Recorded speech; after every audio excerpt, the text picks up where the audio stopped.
Hello dear students, once again welcome you all to the Bishop Academy online classes. Today we understand about economics for class 12, and in this video we understand about the first part of the second chapter, that's name is a 5-year plan. इस chapter में जो specially focus जो रहा है वो 5-year plans पे रखा गया है. Strategic growth of India independence के टाइम में कैसा था इंडिपेंडेंस के साथ, and also the highlighted mixed economy के अडॉप्ट करने के रीजंस को भी इसमें क्लेरिफाई किया गया है. तो सबसे पहले हम ये देखेंगे कि हम अगर इसको पढ़ते हैं तो क्या क्या चीज़ों को समझ पाते हैं. तो जिसमें हमारा पहला व्हाट इज़ इकोनॉमिक प्लानिंग क्या होती है. Then after 5-year plans in India में 5-year प्लान्स की सिचुएशन क्या रही, and needs for the plannings in India and after that economic system and the planning in India. And second last point we will be understand in this chapter, that's name is the goal of a planning in India and achievement of the goals. तो इन सभी चीज़ों को हम इस chapter में पढ़ेंगे. तो सबसे पहले आज का जो टॉपिक हमारा होगा than that is what is economic planning. Economic planning क्या होती है और इससे रिलेटेड जो कंटेंट होंगे. तो सबसे पहले अगर हम देखें क्वेश्चन ही हमारे दिमाग में आता है इकोनॉमिक प्लानिंग को लेकर. एक छोटा सा अगर एग्जाम्पल के मोटिव पे हम बात करें तो यूँ कह सकते हैं कि हम जब किसी ऑब्जेक्ट को पूरा करने के लिए फाइनेंस को मैनेज करने का काम करते हैं तो वो मैनेजिंग सिस्टम कहीं ना कहीं क्या करता है, हमारे फाइनेंस की रिक्वायरमेंट को फुलफिल करने में हमारी हेल्प करता है. और वो जिस वे ऑफ मीडियम में कलेक्ट किया जाता है वो उसकी प्लानिंग को रिप्रेजेंट करता है. प्लानिंग के वर्ड की अगर बात करें तो as you know that the planning is thinking in advance. Planning जो होता है किसी भी चीज़ के बारे में पहले ही सोच लेना कहलाता है. यह कहता है economic planning refers to a system under which the central authorities, that's mean like कौन सी सेंट्रल अथॉरिटीज अगर हम बात करें तो यहाँ पे planning commission in India after independence, वो प्लानिंग कमीशन इंडिया की जो आज़ादी के बाद की थी बात की है. और उसके बाद कहता है कि set as a set of the target and specifics a set of programs and policies to achieve those target within the specified period of a time. जैसे यहाँ पे साफ साफ ये चीज़ कहने की कोशिश कर रहा है कि जो इकोनॉमिक प्लानिंग होती है वो ऐसे सिस्टम को रेफर्स करती है जो सेंट्रली ऑथराइज्ड होता है. अथॉरिटी जिसकी होती है सेंटर के हाथ में होती है. और ये भी कहता है अ सेट ऑफ टारगेट, वो किसके लिए की जाती है, एक सेट टारगेट के लिए की जाती है. And specifies a set of program, और क्या करता है ये प्रोग्राम को स्पेसिफाइड करता है. And the policies to achieve those target within the specified period of time. उन टारगेट को अचीव करने की बात करता है जो इस एक स्पेसिफाइड पीरियड ऑफ टाइम में करना होता है. ओवरऑल कह लीजिए कि जो इकोनॉमिक प्लानिंग होती है वो क्या करती है, एक सेट ऑफ टारगेट्स, एक सेट्स होता है जो सेंट्रल अथॉरिटीज को रिप्रेजेंट करता है, जिसमें specified program and policies, specified program and policies होती हैं जो वो इस ऑब्जेक्टिव से, जो टारगेटेड ऑब्जेक्टिव्स होते हैं उसको अचीव करने, एक लिमिटेड पीरियड ऑफ टाइम में अचीव करने के पॉइंट ऑफ व्यू से जनरेट की जाती हैं. यहां आगे कहता है the principle focus on is on the rational management of a source scarce sources. अब ये कहता है कि इसका जो प्रिंसिपल्स होता है वो स्कार्स सोर्सेज को रैशनलाइज वैल्यू में मैनेज करने का काम करता है. यानी कि जिसे हमने पता है अपने इकोनॉमिक्स में पढ़ा था प्रीवियस ईयर में कि there is a scarcity of the resources. जो रिसोर्सेज हमारे पास नेचुरली अवेलेबल है उसमें स्कार्सिटी कमी है. तो जो प्रॉब्लम ऑफ चॉइस की सिचुएशन होती है वो हमेशा बनी रहेगी कि हमारे पास जो हमारी इनकम है उसके हिसाब से हम किसी चीज़ को परचेस करने का काम करते हैं, किसी सर्विस को यूटिलाइज करने का काम करते हैं. सेम सिचुएशन यहाँ पे जो कहता है वो ये कह रहा है कि जो प्रिंसिपल फोकस है, द प्रिंसिपल फोकस इज क्या है, ऑन द रैशनल मैनेजमेंट. किस तरह का मैनेजमेंट, रैशनल, यानी कि रैशनलाइज, एक रेशियो में उसका मैनेजमेंट करना. जैसे कि 1 पार्ट इस ए के लिए, 1 पार्ट बी के लिए, 1 पार्ट सी के लिए, इस तरीके से चीज़ों को मैनेज करना. और ये भी कहता है ऑफ द स्कार्स रिसोर्सेज, जो उनके पास लिमिटेड रिसोर्सेज हैं उनसे. फिर कहता है implies the utilization of the resources in accordance with the national priorities. और इन रिसोर्सेज को क्या करना, यूटिलाइज करना. किस बेसिस पे, according to the national priorities, यानी कि जो नेशनल बेनिफिट देने वाले प्रोग्राम्स हैं, जो नेशन को बेनिफिट्स प्रोवाइड करने वाले प्रोग्राम हैं, उनकी प्रायोरिटीज जो सबसे ज़्यादा जरूरी है, उसके बाद क्या जरूरी है, इस प्रायोरिटीज में उसको क्या करना, एम्प्लॉय करने का काम करना, उसको यूटिलाइज करने का काम करना, उस रिसोर्सेज को. यहाँ पर ओवरऑल प्लानिंग कमीशन के थ्रू देखें तो प्लानिंग जो इकोनॉमिक प्लानिंग वो क्या कहलाती है, तो ये कहता है economic planning means utilization of a country's resources in the different development activities in accordance with national priorities. कहता है कि इकोनॉमिक अगर प्लानिंग की बात करें तो जो नेशनल या फिर जो हमारी कंट्रीज के रिसोर्सेज हैं उनको यूटिलाइज करना अलग अलग डिपार्टमेंटल एक्टिविटीज में according to the national priorities के अकॉर्डिंग, यानी कि हमारे राष्ट्र को किस प्रोग्राम को करने से फायदा होगा, हमारे राष्ट्र में किस तरह की एक्टिविटीज से हमको फायदा होगा, उसकी प्रायोरिटीज को फोकस करते हुए जो हमारे पास अवेलेबल रिसोर्सेज हैं कंट्री के, उसको यूटिलाइज करना क्या कहलाता है, इकोनॉमिक प्लानिंग कहलाता है। इसके लिए पॉलिसीज बनाई जाती है, प्रोग्राम बनाए जाते हैं और वो प्रोग्राम ही प्लानिंग को रिप्रेजेंट करता है।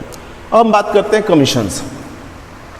ये पीटी नेहरू हैं, आपको पता ही है, जो इनका जो बर्थ रहा है 1889 को रहा है और जो डेथ रहा है वो 1964 को रहा है। इनकी अगर बात करते हैं, कहता है in India the ideas of economic planning become a reality with a sitting of a planning commission इन 1950। 1950 में प्लानिंग कमीशन के बनने के साथ ही जो इकोनॉमिक प्लानिंग्स होती है वो रियलिस्टिक सिचुएशन में आनी शुरू हो गई।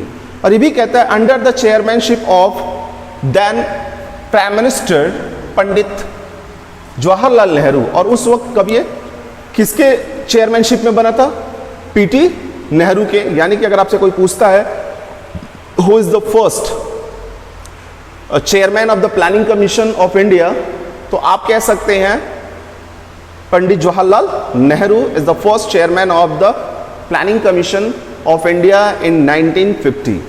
और ये भी कहता है it is important to note that the planning commission has now been dissolve in January 2015। It has been replaced by the NITI Aayog. पहले प्लानिंग कमीशन होती थी, उसको फर्स्ट है उन्हें कंट्री के डेवलपमेंट के प्लानिंग के लिए इस्टेब्लिश किया था कि कैसे उसको हम इकोनॉमिकली प्लान करेंगे, कैसे हमारी पॉलिसीज होंगी जिससे हमारी इकोनॉमिकल डेवलपमेंट होगी। लेकिन आज के टाइम में बात करें तो 2015 में प्लानिंग कमीशन को खत्म करके नीति आयोग को रिप्रेजेंट करने का काम किया था। In the place of planning commission NITI Aayog को क्या किया गया, रखा गया। अब ये भी कहता है the role of NITI Aayog is to suggest the policies to accelerate the pace of the growth, GDP growth। अब कहता है कि इसका जो सजेशन है, यानी ये जो काम करता है नीति आयोग, जो काम करता है उसकी जो भी पॉलिसीज होती हैं वो इस जीडीपी के तेजी से जीडीपी के ग्रोथ को फोकस करते हुए एक्सेलरेट करती हैं। यानी कि ये जो पॉलिसीज बनाता है इसका जो ऑब्जेक्टिव होता है वो ये होता है कि हमारी जो जीडीपी है वो तेजी से कैसे ग्रोथ करेगी, कितनी तेजी से आगे बढ़ेगी। फिर से समझ लीजिएगा, इसमें दो क्वेश्चन बन सकते हैं। पहला क्वेश्चन ये बनेगा बोर्ड के लिए कि फर्स्ट प्लानिंग कमीशन कब स्टैब्लिश किया गया था, तो आप कहेंगे फर्स्ट प्लानिंग कमीशन 1950 में था। ये ऑप्शंस आ जाएंगे एमसीक्यूज में आपके। दूसरा यहां पूछ सकता who is the first chairman of the planning commission, तो आप बताएंगे Pandit Jawaharlal Nehru is the first chairman of the planning commission. तीसरा सिचुएशन क्वेश्चन आ सकता है यहां पे कि when the planning commission is replaced by NITI Aayog, तो वहां आप कह लेंगे इनटू जनवरी 2015। चौथा क्वेश्चन पूछ सकता है नीति आयोग इज प्लेस्ड, नीति आयोग इज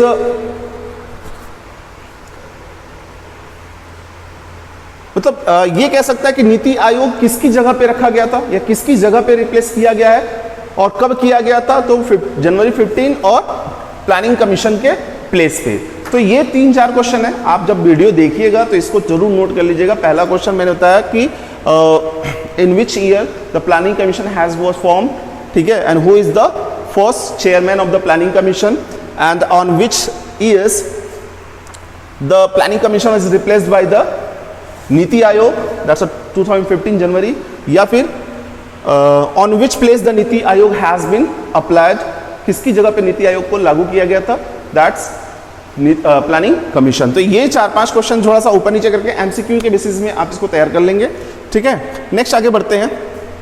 कहता है in the Indian constitution the reference to economic and the social plannings exist the concurrent list of the 7th schedule. जो 7वीं लिस्ट आई थी उसमें प्लानिंग कमीशन के बारे में भी कुछ और रखा गया था। तो वो क्या थी इसमें देखते हैं economic and social sphere of the comprehensive plannings की अगर बात करते हैं तो इसमें नॉर्मली आता है in India the planning covers the economic as well as social areas of the activities. तो प्लानिंग कमीशन ने क्या किया, दोनों एरिया को कवर किया था, इकोनॉमिक भी ताकि इकोनॉमिकल डेवलपमेंट हो सके और साथ ही साथ सोशल भी, क्योंकि आपको पता है कि इकोनॉमिकल डेवलपमेंट तब होगा जब हमारी इकोनॉमिकल एक्टिविटीज ज़्यादा, और इकोनॉमिकल एक्टिविटीज तब होगी जब हम ज़्यादातर एम्प्लॉयड होंगे।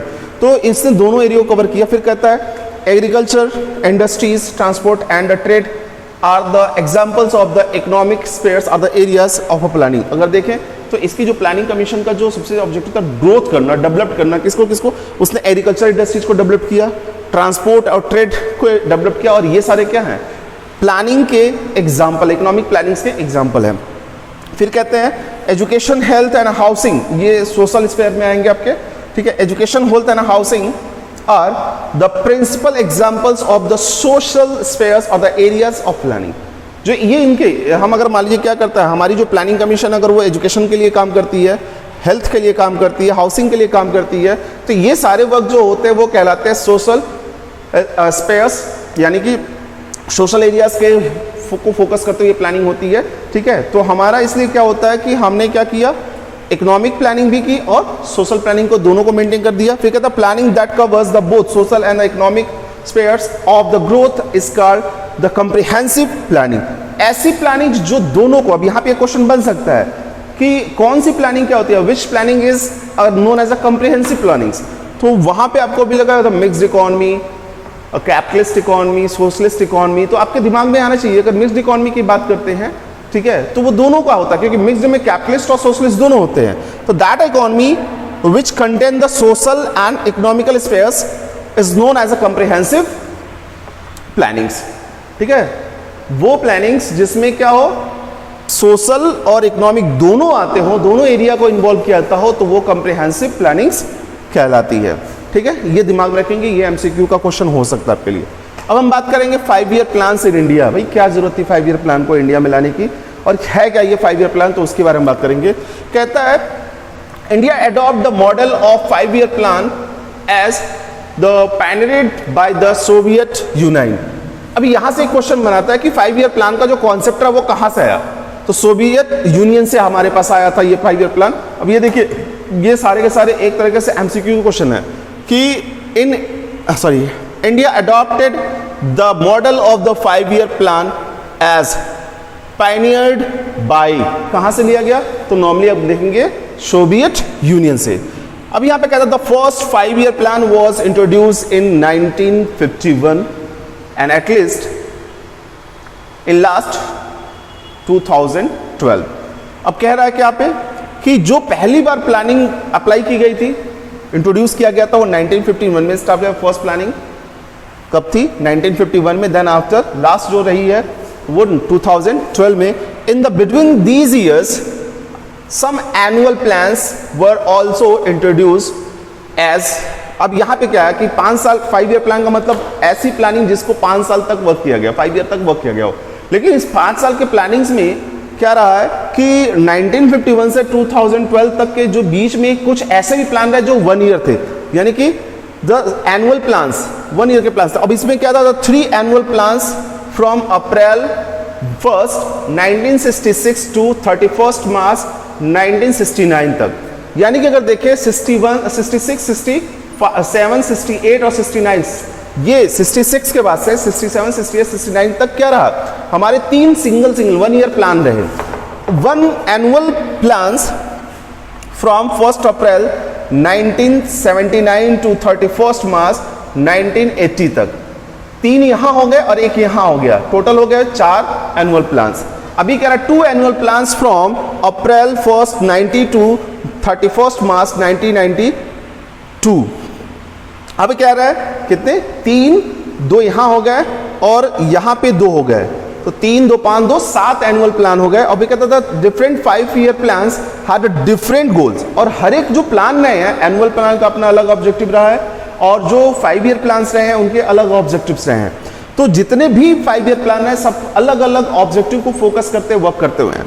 फिर यहाँ भी कहता है it is important to note that the plans document not only the specify the objective to be achieved in the 5 year of a plan, but also what is to be achieved in the long runs. अब ये कहता है कि जो 5 year के हमारे plans थे, कहता है it is important to note that, ये बहुत जरूरी है जानना कि the plan documents not only they specify, जो प्लानिंग का डॉक्यूमेंट्स था केवल वह स्पेसिफाई नहीं था, कहता objective to be achieve in the 5 year of a plan, यानी कि कुछ एक ऐसे ऑब्जेक्टिव नहीं थे कि हाँ इस ऑब्जेक्ट को हमको 5 ईयर के प्लान में अचीव कर ही लेना है, लेकिन कुछ ऐसे भी प्लान थे जो लॉन्ग टर्म्स के थे, जो लगातार हर 5 ईयर प्लान में इंगेज दिखते थे, कहता but also what is to be achieved, क्या अचीव किया गया इन द लॉन्ग रन्स में भी, ठीक है। फिर ये भी कहता long term policies are called the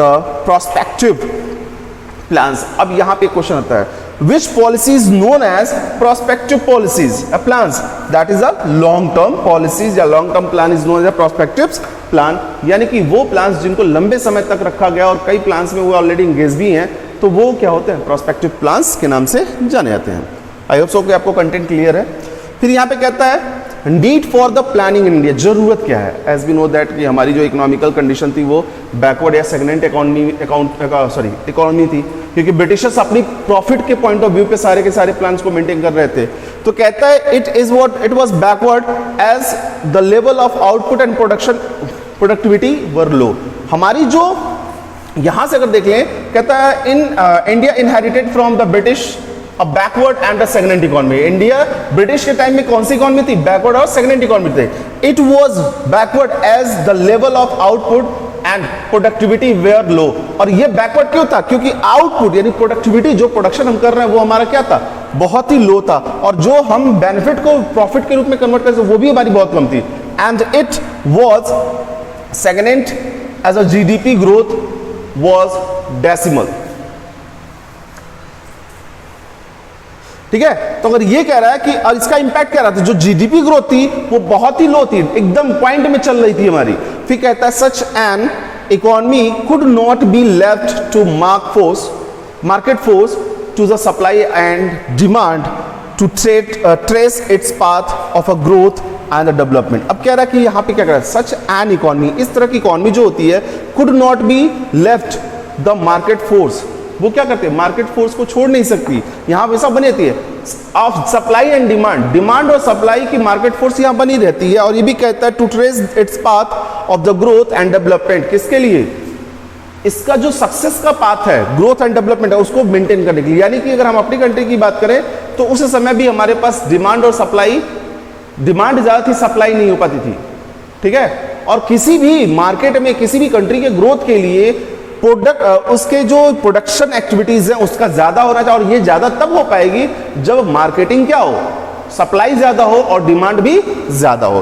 कहता है it's needed a big push of investment. अब ये चीज करने के लिए क्या करना पड़ेगा, हमें बहुत सारे इन्वेस्टमेंट की जरूरत है। अगर हम किसी इंडस्ट्रियल सेगमेंट को मेंटेन करते हैं या सप्लाई और डिमांड को पूरा करने का काम करते हैं, तो हमें चाहिए क्या, बहुत बड़ा इन्वेस्टमेंट चाहिए। सपोर्टेड बाय द गवर्नमेंट, जो किसके सपोर्ट में चल रही हो, गवर्नमेंट के सपोर्ट में चाहिए। गवर्नमेंट को हम बहुत सारा अमाउंट टैक्स के रूप में पे करते हैं, गवर्नमेंट हमको फाइनेंशियली हेल्प भी कर सकती है। तो ये हमको एक पुश चाहिए, किससे, इन्वेस्टमेंट के बेसिस पे, और सपोर्ट चाहिए गवर्नमेंट से। फिर कहता है the process the resources to economic planning. और ये चीजें कैसे होती हैं, इकोनॉमिक प्लानिंग गवर्नमेंट क्या करती है, गवर्नमेंट अपने जो सोर्सेज होते हैं उसको इकोनॉमिक, उसको प्लानिंग करती है कि कैसे वो इंडस्ट्रियलिस्ट को डेवलप करेगी, कैसे इंडस्ट्रीज को डेवलप करेगी, कैसे वो मार्केट को डेवलप करेगी, कैसे इकोनॉमिकल एक्टिविटीज को ज्यादा से ज्यादा इंप्रूव करने का काम करेगी, किस तरह के प्रोडक्ट को मेंटेन करेगी ताकि वो नेशनल इंटरनेशनल लेवल पे प्रोडक्शन को मार्केट प्रोवाइड करा सके। तो ये सारी चीजें वो करती रहती है, और ये सारी चीजें ऐसे नहीं हो सकती, इसके लिए हमें चाहिए होती है पूरी एक प्लानिंग। इस वजह से हमें 5 ईयर प्लानिंग की रिक्वायरमेंट रही। फिर कहता है economic system and the planning in India. अब इकोनॉमिक सिस्टम की अगर बात करें तो कहता है the planning in India was closely linked to the choice of the economic system. अब इसका जो लिंक रहा है वो किससे रहा है, choice of the economic system, यानी कौन से इकोनॉमिक सिस्टम को हम चॉइस करें, इसका अगर बात करें तो थोड़ा सा इश्यूज रहा है। फिर कहता है in India economic system refers to the economic order in the country. कहता है कि इकोनॉमिक सिस्टम इकोनॉमिक ऑर्डर को रिप्रेजेंट करता है जो एक कंट्री में होता है, ठीक है। अब इकोनॉमिक ऑर्डर क्या हो सकते हैं, यानी इकोनॉमिकल एक्टिविटीज़ के बेसिस पे जो भी हम काम कर रहे हो, चाहे प्रोडक्शन का हो चाहे कंजप्शन का हो, उसके लिए जो डिमांड एंड सप्लाई की जो जरूरत है उसको पूरा कर रहे हैं, वो इकोनॉमिक ऑर्डर को रिप्रेजेंट करता है। कहता है इट इंक्लूड्स या it's includes first the system of the production. अब इसमें क्या चीजें आती हैं, प्रोडक्शन आता है, system of resources allocation, resources का लोकेटेड होना, यानी रिसोर्सेज कहाँ है उसके उसको रिप्रेजेंट करता है। एंड कहता है system of distribution of goods and services in the economy, economy में यानी कि अगर देखें तो जहाँ भी हम प्रोडक्ट बना रहे हैं उसके जो लोग हैं, कंज्यूमर हैं, उनको हम एक इकोनॉमिकल सेगमेंट के रूप में अगर देखें तो कहता है कि उसका डिस्ट्रीब्यूशन, जो गुड्स एंड सर्विसेज का जो डिस्ट्रीब्यूशन है उसका भी एक सिस्टम जनरेट करता है। यानी कि आपको तीन तरह का सिस्टम, पहला तो प्रोडक्शन का सिस्टम, दूसरा अलोकेशन रिसोर्सेज का सिस्टम, रिसोर्स हमारे पास किस जगह पे स्थित है उसके बारे में, और तीसरा कहता है distribution of goods and services. इन सभी सिस्टम को अगर हमको क्या करना पड़ेगा, रेफर करता है कौन, इकोनॉमिक सिस्टम। ये सारी चीजें जो मिलकर क्या करती हैं, एक इकोनॉमिक एक्टिविटीज को सही तरीके से चलाने में हेल्प करती है। पहले समझ लिए कैसे, भाई सामान नहीं होगा तो हम खरीदेंगे नहीं, और खरीदते हैं तो बनाने वाला चाहिए, तो बनाने वाले को जॉब मिल जाता है, वो बना रहता है, पैसा कमाता है, वही सामान खरीदता है, इस तरीके से वो लगातार रोटेशन में बना रहता है। अब हम थोड़ा सा बात करते हैं पीसी महालानोबिस की बात करें तो इनका जो डेथ ऑफ बर्थ रहा है वो 1893 का रहा है और डेथ रहा है 1972 का। तो इनके बारे में अगर हम जब बात करते हैं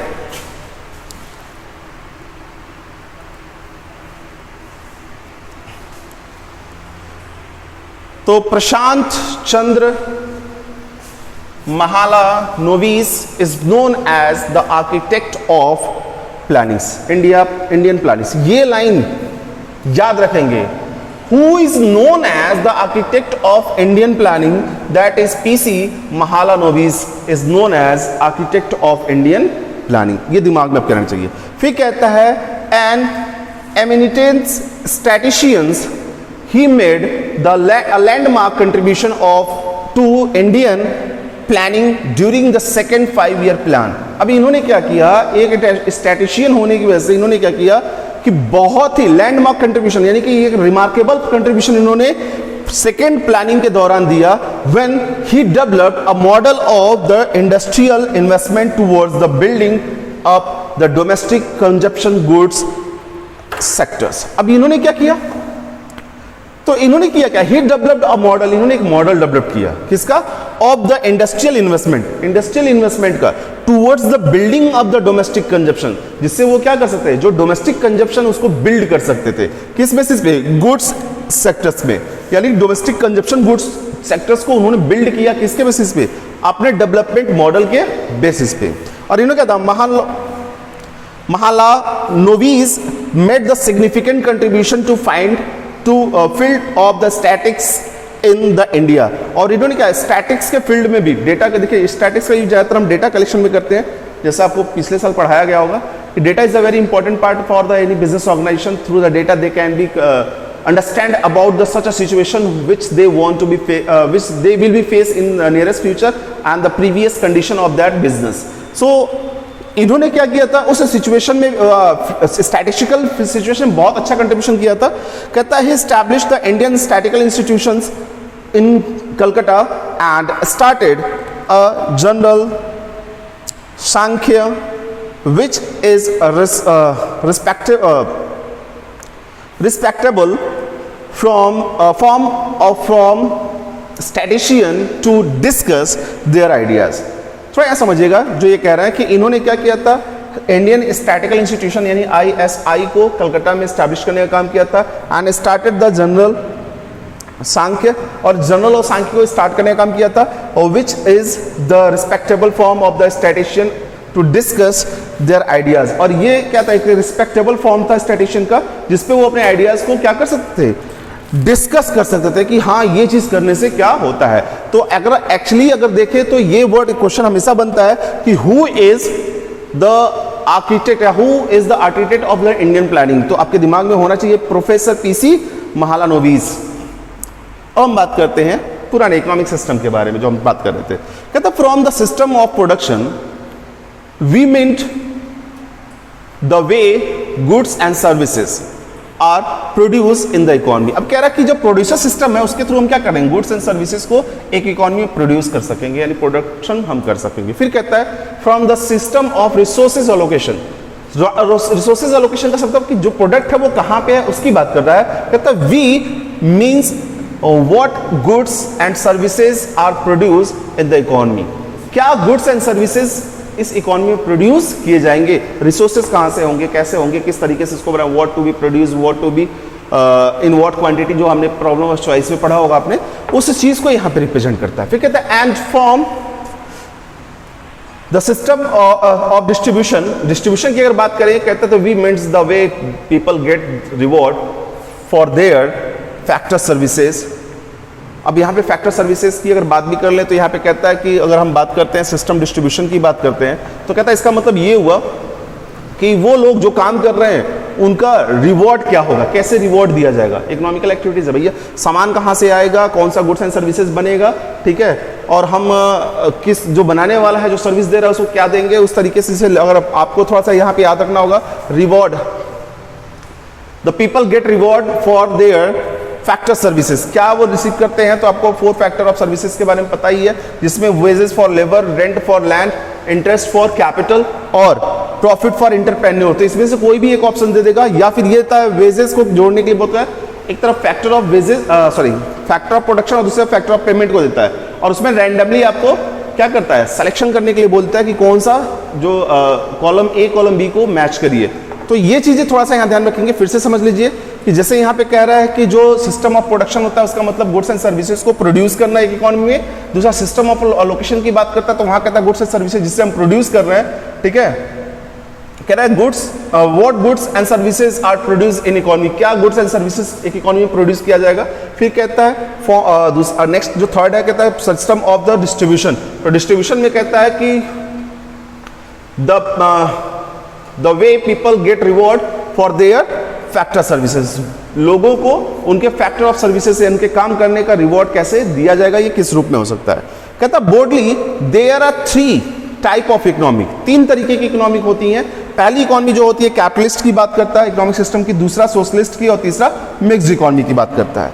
this system are differentiated from each other on the basis of the degree of the freedom of the market force in the economy। तो market force का जो फ्रीडम होता है इकोनॉमी में, मानी अपने काम को लोग कैसे करेंगे, इस चीज को फोकस करते हुए क्या होता है कि अलग अलग कैटेगरीज इनकी जनरेट होती है इनके वर्क के अकॉर्डिंग। सो नेक्स्ट अगर हम बात करें तो नेक्स्ट स्लाइड में अगर देखें तो यहाँ पे कहता है when the market force are not freely operative and the government decide what to produce, how to produce and for whom to produce, socialist economy। अब देखिए यहाँ पे कहता था market force is not freely operative. Market force जो होता है वो पूरी तरीके से फ्री नहीं होता है। फ्रीली ऑपरेटिव का मतलब अपनी मर्जी का जैसे चाहे वैसे कर सकते, लेकिन ऐसा नहीं है। Operative and the government decide करती है व्हाट टू प्रोड्यूस, क्या बनाना चाहिए, हाउ टू प्रोड्यूस, कैसे बनाना चाहिए, and for whom to produce, किसके लिए बनाना चाहिए। ये जो होती है इसका कहता है सोशलिस्ट इकोनॉमी को रिप्रेजेंट करता है। सोशलिस्ट इकोनॉमी कहता है कि socialist economy is said to prevails the maximization of the social welfare. Socialist economy थोड़ा सा वर्ड समझिएगा, ये तो सिचुएशन हो गई। कैपिटलिस्ट इकोनॉमी होती है जो प्रॉफिट मोटिव होती है। सोशलिस्ट इकोनॉमी जो होती है वो वेलफेयर को मोटिवेट में करके मोटिव पे चलती है, वेलफेयर की सिचुएशन को ज्यादा फॉलो करती है। और मिक्स्ड इकोनॉमी जो होती है वो दोनों को, ना ही वो पूरी तरीके से वेलफेयर की बात करती है और ना ही पूरी तरीके से प्रॉफिटेबल की बात करती है। तो यहां वही कह रहा है कि maximization of the social welfare is the undercurrent of production activities in such an economy. ये सोशलिस्ट इकोनॉमी का कॉन्सेप्ट होता है। कहता है with the government and the market force together decide what to produce, how to produce and for whom to produce, mixed economy system is said the prevails। अब कहता है कि जब गवर्नमेंट और मार्केट फोर्स यानी कि कैपिटलिस्ट और government दोनों मिलके ये डिसाइड करते हैं कि क्या बनाना है, किसके लिए बनाना है और कैसे बनाना है, तो इस तरह की इकोनॉमी जो होती है वो किस तरह की इकोनॉमी को, मिक्स्ड इकोनॉमी को रिप्रेजेंट करती है।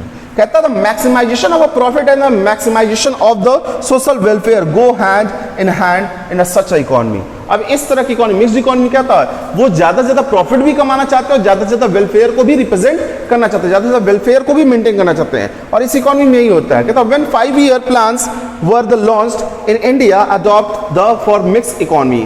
जब 5-year प्लान को लॉन्च किया गया था तो उस वक्त इंडिया ने कौन सी इकोनॉमी को, मिक्स्ड इकोनॉमी को क्या किया था, अडॉप्ट करने का काम किया गया था। फिर कहता है the silent features, merits and demerits of